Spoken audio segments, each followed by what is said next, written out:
یا اللہ یا اللہ،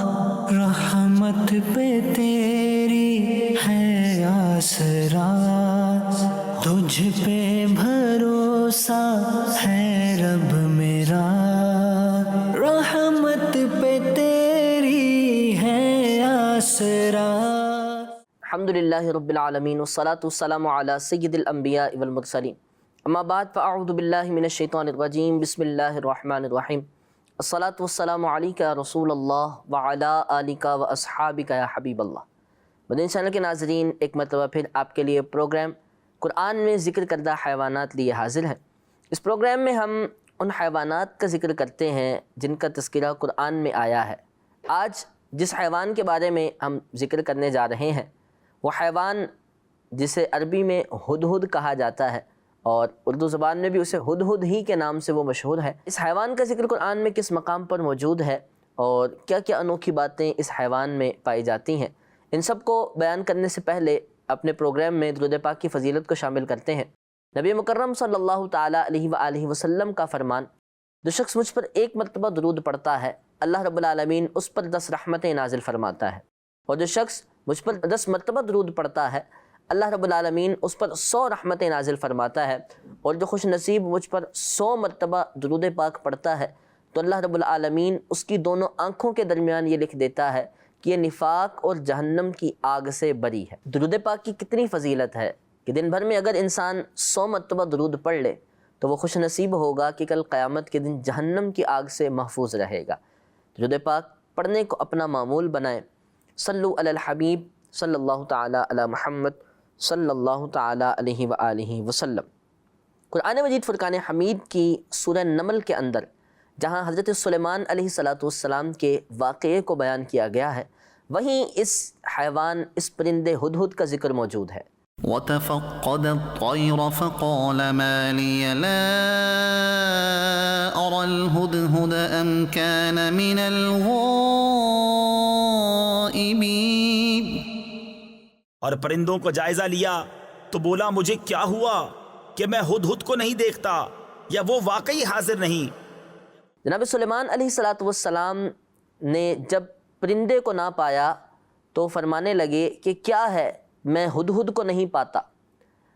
اس آیت کا پس منظر کچھ یوں ہے کہ ایک مرتبہ جناب سلیمان علیہ السلام جب سفر پر روانہ ہوئے تو دوران سفر آپ نے جب پرندوں کا جائزہ لیا تو پرندوں میں ایک پرندہ ہدہد موجود نہیں تھا۔ آپ علی نبینا علیہ السلام کو اللہ رب العالمین نے ساری دنیا پر حکومت عطا فرمائی تھی، یہاں تک کہ انسان، حیوان، چرند پرند اور خشکی اور سمندر کے ہر جانور یہ آپ کے ماتحت آتے تھے۔ جن انسان سب آپ کے پیروکار تھے اور سبھی آپ کی بات مانتے تھے۔ پرندوں میں جتنے بھی پرندے ہیں ویسے تو ہر ایک آپ کا حکم مانتا تھا، لیکن خاص طور پہ ہدہد وہ پرندہ ہے کہ جسے آپ نے اپنے فوجی دستے میں بھی شامل کیا تھا، اور جس پرندے کے حکم ماننے کے واقعات بہت مشہور ہیں۔ ایک مرتبہ جب سفر کے دوران آپ نے اس ہدہد پرندے کو نہ پایا تو آپ فرمانے لگے کہ مجھے کیا ہے کہ میں اس پرندے کو نہیں پاتا۔ پھر آگے اسی آیت کے اندر ذکر موجود ہے کہ جب وہ آئے گا اور اس کے پاس کوئی معقول وجہ نہیں ہوگی تو ضرور میں اسے یا ذبح کر دوں گا یا اس کے پر اکھاڑ دوں گا اور اسے سزا دوں گا، سزاؤں کا ذکر۔ تو اب جب وہ پرندہ ہدہد واپس آیا تو جناب سلیمان علیہ السلام چونکہ اس سے ناراض تھے اور چونکہ وہ بغیر بتائے کہیں نکل گیا تھا تو وہ پرندہ آ کر معقول وجہ بتانے لگا۔ وہ کہنے لگا کہ میں ایک ملک گیا تھا، ملک سبا میں، جہاں پر میں نے ایک بہت بڑی ملکہ کو دیکھا ہے جس کے تحت بہت بڑی بادشاہت آتی ہے۔ اس ملکہ کا نام بلقیس ہے، اور وہ ملکہ بہت بڑی سلطنت کی مالک ہے، اور اس ملکہ کے پاس ہر خزانہ ہے کہ جو بادشاہوں کے پاس ہوتا ہے، اور ہر ثروت کی وہ مالک ہے، لیکن اس کے باوجود وہ اور اس کی ساری قوم ستارہ پرست ہے، ستاروں کی پوجا کرتی ہے۔ جناب سلیمان علی نبینا علیہ السلام نے جب ہدہد سے ملک سبا کی بادشاہ کے بارے میں جب معلوم کیا تو آپ نے ایک خط لکھا، اور اس میں یہ سلیمان کی جانب سے ہے اور اللہ کے نام سے شروع، جو بڑا مہربان نہایت رحم فرمانے والا ہے، کہ تم بڑائی نہ چاہو مجھ پر اور میرے پاس سر جھکا کر آ جاؤ۔ یہ خط لکھ کر اپنی مہر ثبت فرما کر ہدہد پرندے کو آپ نے یہ خط دیا، اور کہا کہ جاؤ یہ اس ملکہ کو دے دو۔ ہدہد پرندہ جب یہ خط لے کر ملک سبا پہنچا تو اس دوران وہ جو ملکہ بلقیس تھی اپنے کچھ وزراء کے ساتھ باہر دورے پر تھی۔ ہدہد پرندے نے اڑتے ہوئے آسمان سے وہ خط اس کی جب جھولی میں ڈالا تو وہ لرز اٹھی، کانپ اٹھی، پریشان ہوئی کہ یہ خط کہاں سے آیا ہے۔ پھر جب اس نے کھول کر پڑھا تو اس میں حضرت سلیمان علیہ السلام نے جو فرمایا تھا کہ مجھ پر بڑائی نہ چاہو اور میرے پاس سر جھکا کر آ جاؤ، مسلمان ہو جاؤ، جب اس نے یہ پورا خط پڑھا تو اپنے وزراء، اپنے ساتھ والوں سے مشورہ کرنے لگی، کہنے لگی کہ اے وزیروں بتاؤ مجھے کہ ہمیں کیا کرنا چاہیے۔ تو وزراء نے کہا کہ ہمارے پاس بڑی مال و دولت ہے، ہماری جنگی مہارت بھی میں مثال ہے، ہم اس بادشاہ سے مقابلہ کریں گے۔ جب بلقیس نے ان کا یہ مشورہ سنا تو کہنے لگی کہ جنگ و جدال میں کچھ نہیں ہے، اس سے تو شہر ویران ہو جاتے ہیں اور شہر کے رؤساء اور عزت والے لوگ بھی ذلیل ہو جاتے ہیں، لہٰذا ایک کام کرتے ہیں، ہم جنگ تو نہیں کرتے بلکہ کچھ تحفے لے کر کچھ خادموں کو ان کے پاس بھیجتے ہیں، اگر تو وہ یہ قبول کر لیں گے اور ان کا غصہ ٹھنڈا ہو جائے گا تو بہتر، اگر وہ قبول نہیں کریں گے اور واپس کر دیں گے تو ہم سمجھ جائیں گے کہ وہ اللہ کے نبی ہیں اور پھر ہم ان کے پاس سر جھکا کر ان کی طرف چلے جائیں گے، ان کی بات مان لیں گے۔ ملکہ بلقیس نے 500 خادم، 500 باندیاں اور ان کے ساتھ بہت سارے ہیرے جواہرات اور سونا وغیرہ جب تحفے کے طور پر حضرت سلیمان علیہ السلام کی طرف روانہ کیا۔ اب جس ہدہد کو آپ نے وہ خط لے کر بھیجا تھا وہ ہدہد کھڑی وہیں وہ سارا معاملہ ملاحظہ فرما رہی تھی، اور اس ہدہد نے وہ خبر جا کر اس قاصد سے پہلے حضرت سلیمان علیہ السلام کو دے دی تھی کہ ملکہ بلقیس نے یہ حکم دیا ہے اور اسی طرح اس کا قاصد اتنے ہدایہ لے کر، اتنے تحفے لے کر آپ کے پاس پہنچ جائے گا۔ تو کچھ ہی عرصے بعد جب وہ قاصد وہ ہدایہ لے کر 500 غلام، 500 باندیاں اور بہت سارا سونا لے کر پہنچا تو حضرت سلیمان علیہ السلام بہت غضبناک ہوئے اور آپ نے کہا کہ مجھے اس میں سے کچھ نہیں چاہیے، اللہ نے جو مجھے دیا ہے وہ اس سب سے بہت بہتر ہے، کیونکہ آپ تو وہ تھے کہ جس کی بادشاہت میں ساری دنیا آتی تھی، عام بڑے سے بڑا بادشاہ جن پر حکمرانی نہیں کر سکتا تھا، جنوں پر، پرندوں پر، حیوانات پر، آپ کے ماتحت تو اللہ نے وہ پرندے بھی کر دیے تھے، وہ حیوانات بھی کر دیے تھے، وہ جن بھی کر دیے تھے، وہ سب چیزیں کر دی تھیں۔ تو آپ نے کہا اللہ نے جو مجھے دیا ہے وہ ان سب چیزوں سے بہتر ہے، اور آپ نے کہا ان سے کہو کہ ایمان لے آئیں وگرنہ ہم ان پر اپنے لشکر کو لے کر چڑھائی کر دیں گے اور پھر ان کے عزت داروں کو ذلیل کر دیں گے اور ان کے بادشاہت کو ختم کر دیں گے۔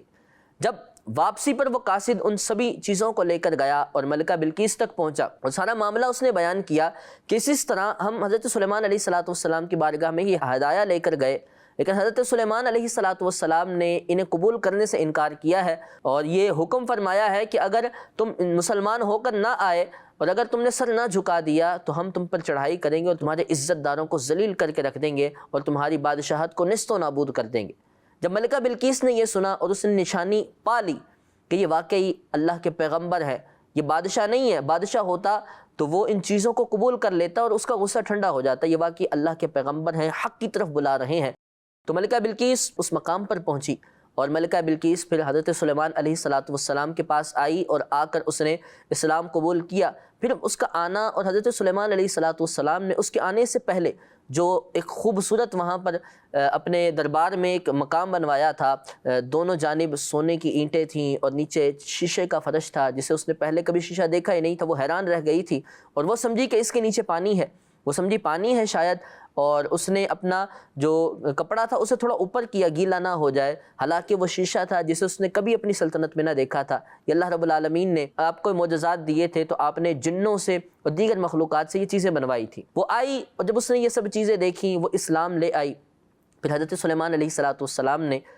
اسے اپنے ہی محل میں رکھا اور اس سے نکاح فرما لیا تھا۔ تو یہاں پر جو مین تھا وہ ہدہد کا کردار تھا کہ جو خط لے کر گیا اور پھر وہاں سے ان کی طرف سے جو وہ کرنے والے تھے آگے، اس کی خبر آ کر واپس حضرت سلیمان علیہ السلام کو دی۔ اس مقام پر حضرت سلیمان علیہ السلام ہدہد کو کیوں تلاش کر رہے تھے اور کیوں آپ اسے ڈھونڈنا چاہتے تھے؟ تو اس کی جو وجوہات بیان کی ہیں مفسرین نے، ہدہد وہ خاص پرندہ ہے جسے اللہ رب العالمین نے یہ صلاحیت عطا کی ہے کہ یہ آسمان کی بلندیوں پر موجود بھی زمین کے اندر موجود پانی کو دیکھ لیتا ہے، چاہے وہ کتنی ہی گہرائی پر کیوں نہ ہو اور قریب ہو یا گہرائی پر ہو یا اس مقام پر نہ ہو، یہ سب اسے معلوم ہو جاتا ہے۔ اللہ نے اس کی نظر میں یہ وسعت رکھی ہے۔ جب جناب سلیمان علیہ السلام سفر کے دوران جب اس مقام پر رکے تو آپ کو پانی کی حاجت ہوئی وضو کے لیے یا پینے کے لیے، نوش فرمانے کے لیے، تو آپ نے دیکھا ہدہد پرندے کو تاکہ وہ ہمیں خبر دے کہ کس مقام پر پانی ہے.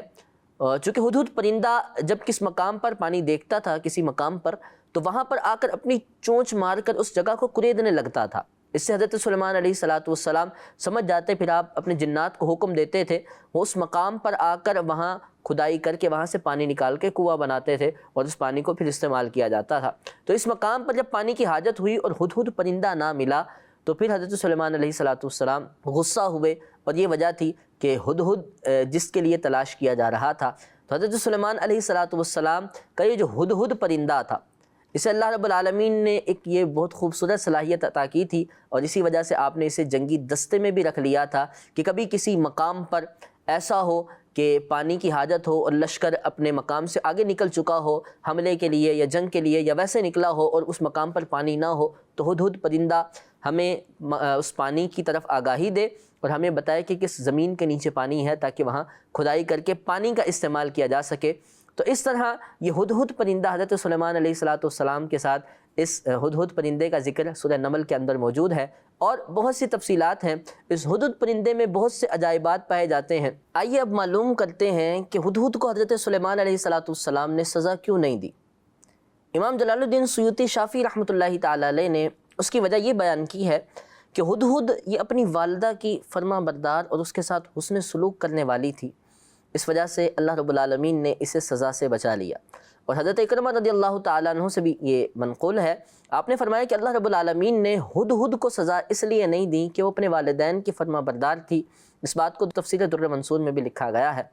اب ہدہد پرندہ کیا اسے مارنا چاہیے یا نہیں مارنا چاہیے؟ آئیے حدیث پاک سنتے ہیں. حضرت سیدنا عبداللہ بن عباس رضی اللہ تعالیٰ عنہ روایت کرتے ہیں کہ نبی مکرم صلی اللہ تعالیٰ علیہ وآلہ وسلم نے 4 قسم کے جانوروں کو مارنے سے منع فرمایا، اور ان 4 میں سے ایک کا ذکر ہدہد ہے. ہدہد کو مارنے سے پیارے آقا علیہ السلام نے منع فرمایا ہے، اور اسے سزا نہ دینے کی کتنی خوبصورت وجہ ہے کہ ایک پرندہ، ایک جانور جسے اللہ تعالیٰ سزا سے بچا لیتا ہے، والدین کے ساتھ حسن سلوک کرنے کی وجہ سے. انسان تجھے تو رب نے قرآن میں حکم دیا ہے کہ والدین کے ساتھ حسن سلوک کر. انسان تو وہ ہے کہ جسے اشرف المخلوقات کہا، اور اللہ نے قرآن میں اپنے ذکر کے ساتھ جن والدین کے ساتھ حسن سلوک کرنے کا ذکر کیا ہے، انسان اگر تو ان کے ساتھ حسن سلوک کرے گا تو آخرت کی سزا سے بچ جائے گا. ہدہد دنیاوی سزا سے بچا چونکہ وہ والدین کے ساتھ حسن سلوک کرتا تھا، تو حسن سلوک کر آخرت کی سزا سے بچ جائے گا اور جنت میں داخل ہو جائے گا. کہ والدین تو وہ عظیم نعمت ہے کہ اللہ رب العالمین کی رحمت کے جو دریائے رحمت ہے اس کا اندازہ تو انسان نہیں لگا سکتا، لیکن ایک چھوٹی سی جھلک دیکھنے کو ملتی ہے تو والدہ کی ممتا میں ملتی ہے کہ ماں بچے پر جتنی رحم کرتی ہے اور جتنی شفیق ہوتی ہے کہ رب تو اس سے بھی 70 گنا زیادہ اپنے بندوں سے مہربان رحم کرنے والا ہے. تو رب تعالیٰ اپنے بندوں پر کتنا رحیم ہوگا. اور پھر اس والدہ کے ساتھ، والدین کے ساتھ حسن سلوک کرنا. نبی مکرم صلی اللہ تعالیٰ علیہ وآلہ وسلم نے فرمایا رضا اللہ فی رضا الوالدین، اللہ تعالیٰ کی رضا والدین کی رضا میں ہے، وسخط اللہ فی سخط الوالدین، اور اللہ کی ناراضگی والدین کو ناراض کرنے میں ہے. اور بعض روایتوں میں یہ ملتا ہے الجنت تحت اقدام الامہات، جنت ماں کے قدموں کے نیچے ہے. تو والدین کے ساتھ یقیناً حسن سلوک کرنا چاہیے. انشاءاللہ عز و جل اس ہدہد کے واقعے سے ایک درس یہ بھی سیکھنے کو ملتا ہے کہ یہ ہدہد جانور پرندہ ہو کر والدہ کے ساتھ حسن سلوک کرتے تھے. انسان تو اشرف المخلوقات ہے، تجھے اللہ نے اتنی عقل دی ہے، تو ان والدین کے ساتھ کہ جو بچپن سے لے کر جوانی تک، جوانی سے لے کے بڑھاپے تک ہر قدم پر تیرے لیے بہترین رہنمائی کرتے ہیں، ہر قدم پر تیرا بھلا سوچتے ہیں، تو کیوں نہ ان کے ساتھ اچھا کرے اور کیوں نہ ان کے ساتھ بھلائی کر کے اپنی آخرت کی سزا کو ٹال لے. انسان تجھے ضرور ایسا کرنا چاہیے. آئیے اب بات کرتے ہیں ہدہد کے بارے میں، جانتے ہیں کہ یہ ہدہد پرندہ حلال ہے یا حرام. مفتی اعظم ہند مولانا مصطفیٰ رضا خان رحمۃ اللہ تعالیٰ علیہ سے جب اس بارے میں استفسار کیا گیا، سوال پوچھا گیا کہ علی جان یہ بتائیے ہدہد پرندہ یہ حلال ہے یا حرام، تو آپ رحمۃ اللہ تعالیٰ علیہ نے اس کے جواب میں ارشاد فرمایا کہ ہدہد پرندہ حلال ہے. یہ پرندہ مٹیالی رنگ کا ہوتا ہے اور چت کبرا، یعنی اس پر کچھ ڈاٹ ڈاٹ سے ہوتے ہیں، اور اس کے سر پر ایک تاج اور لمبی سی چونچ ہوتی ہے. یہ وہی پرندہ ہے جسے عمومی طور پر دیکھا یا سنا جاتا ہے کہ جو درختوں کو کترتا ہے. اب اس کے کترنے کی وجہ مختلف بیان کی جاتی ہیں. ایک وجہ تو یہ بیان کی جاتی ہے کہ درخت کے تنوں کے اندر جو کیڑے ہوتے ہیں یہ ان کو کھانے کے لیے درخت کو کترتا ہے اور اپنی خوراک حاصل کرتا ہے، اور ایک وجہ اس کی یہ بیان کی گئی کہ سردی کے موسم کے لیے وہ ان سوراخوں کے اندر اپنے لیے غذا سٹور کرنے کے لیے وہ سوراخ بناتا ہے، درختوں کو کترتا ہے، اور یہ بھی کہا گیا ہے کہ ہدہد اپنے اس سوراخ کے اندر گھونسلے بناتا ہے اور وہاں انڈے دیتا ہے، اس لیے اسے درختوں اور لکڑی میں سوراخ کرتا پایا جاتا ہے۔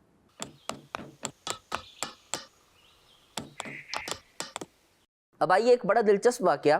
جناب سلیمان علیہ السلام کا جو ہدہد تھا، ایک مرتبہ آپ علی نبینا علیہ السلام سے عرض کرنے لگا کہ میں آپ کی اور آپ کے پورے لشکر کی دعوت کرنا چاہتا ہوں،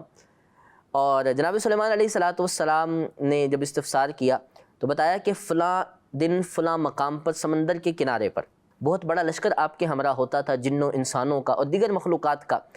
آپ پورے لشکر کو لے کر اس سمندر کے کنارے پر پہنچے اس مقام پر،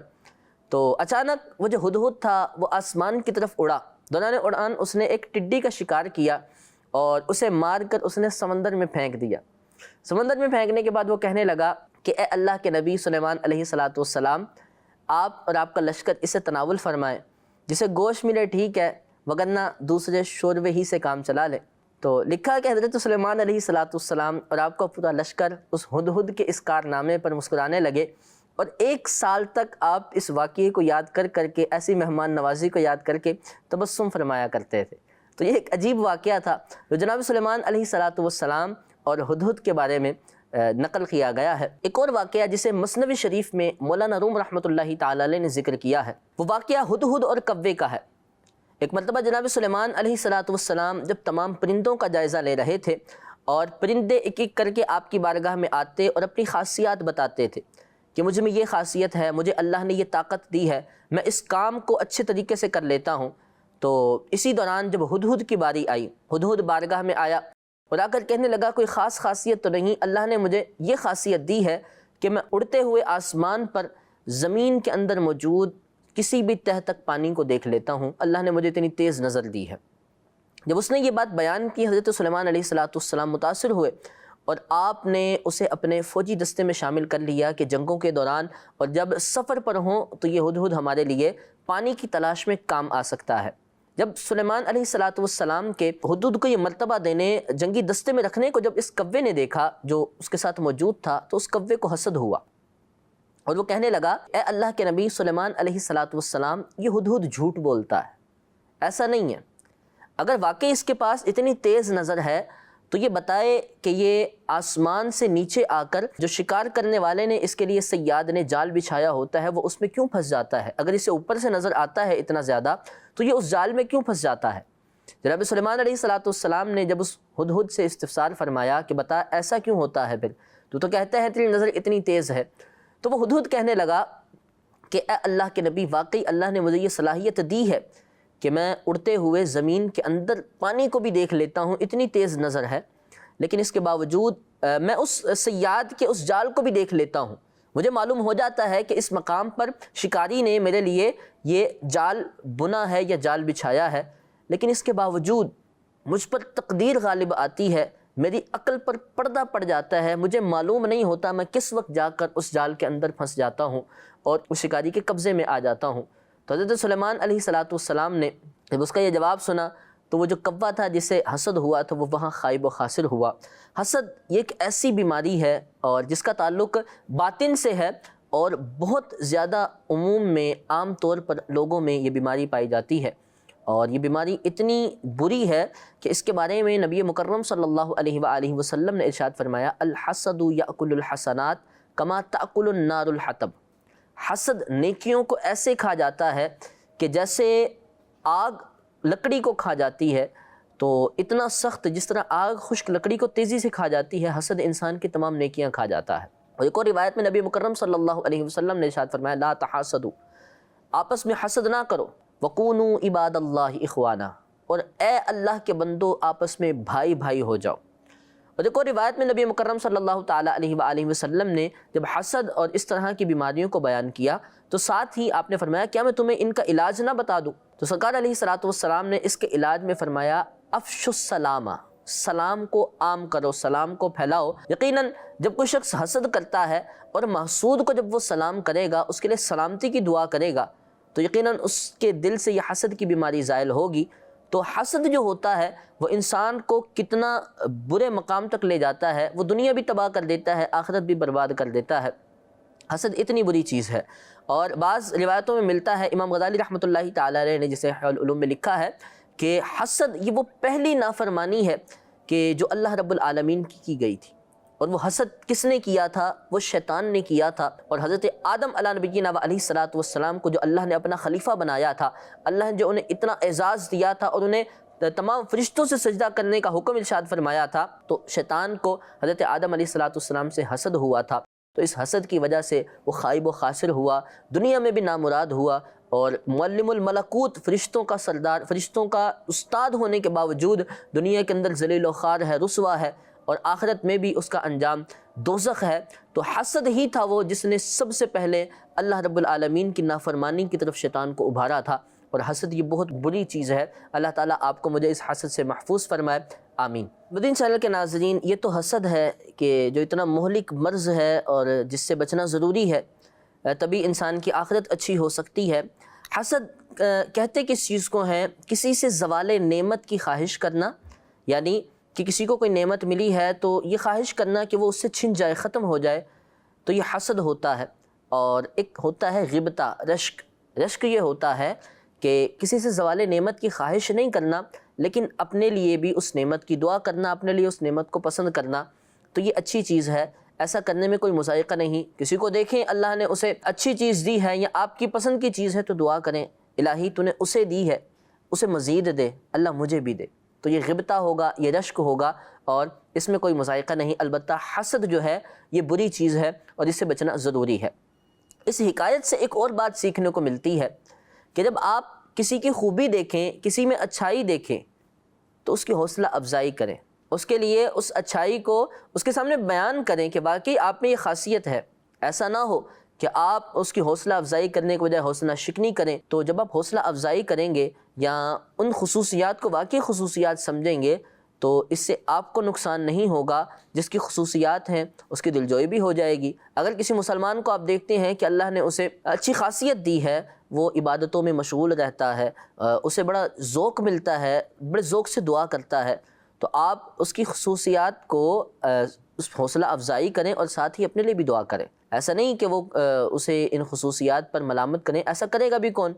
یقیناً اللہ رب العالمین کے بندے جو ہیں وہ ان خصوصیات کو خود اپنانے کی بھی کوشش کرتے ہیں۔ اللہ تعالیٰ آپ کو مجھے اس ہدہد اور اس کی ان باتوں سے جو کچھ سیکھا ہے اس پر عمل کرنے کی توفیق عطا فرمائے، حسد سے محفوظ فرمائے، والدین کا فرما بردار بنائے، اور کسی میں خصوصیت دیکھیں، کسی میں اچھی بات دیکھیں تو اس کی حوصلہ افزائی کریں۔ اللہ یہ بھی ہمیں نصیب فرمائے، آمین بجاہ النبی الامین صلی اللہ تعالیٰ علیہ وسلم۔ صلو علی الحبیب صلی اللہ تعالیٰ علی محمد۔ یا اللہ، یا اللہ، رحمت پہ تیری ہے آسرا، تجھ پہ بھروسہ ہے رب میرا، رحمت پہ تیری ہے آسرا،